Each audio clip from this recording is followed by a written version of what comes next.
అస్మద్గురుభ్యో నమః. మన పెద్దలు మనకి ఏది ఏర్పాటు చేసినా ఆ ఆచారం వెనకాల ఒక అర్థం పరమార్థం ఉంటాయండి. ఉదాహరణకి దండవత్ ప్రణామం చేస్తాం. పెద్దలు ఎవరైనా వస్తే సాష్టాంగ ప్రణామం ఆచరిస్తాం. దీని వెనకాల అంతరార్థం ఏమిటో తెలుసా?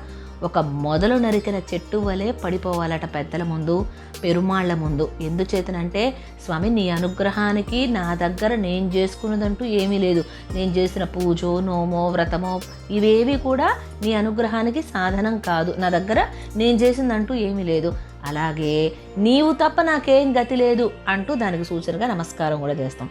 పడుకొని అలా ఉండిపోగా నమస్కారం చేస్తాం. ఈ నమస్కారం దేనికి? నువ్వు తప్ప నాకు వేరే గతి లేదు, రక్షించే తీరవలసిందే అంటూ తిట్టిన అమ్మే, కొట్టిన అమ్మే, పెట్టిన అమ్మే అని పిల్లవాడు తల్లి పాదాలు పట్టుకున్నట్లుగా మనం కూడా స్వామి పాదాలను ఆశ్రయించాలి. ఇదే తెలుపుతుంది సాష్టాంగ ప్రణామం. అడిగేన్ రామానుజదాసి.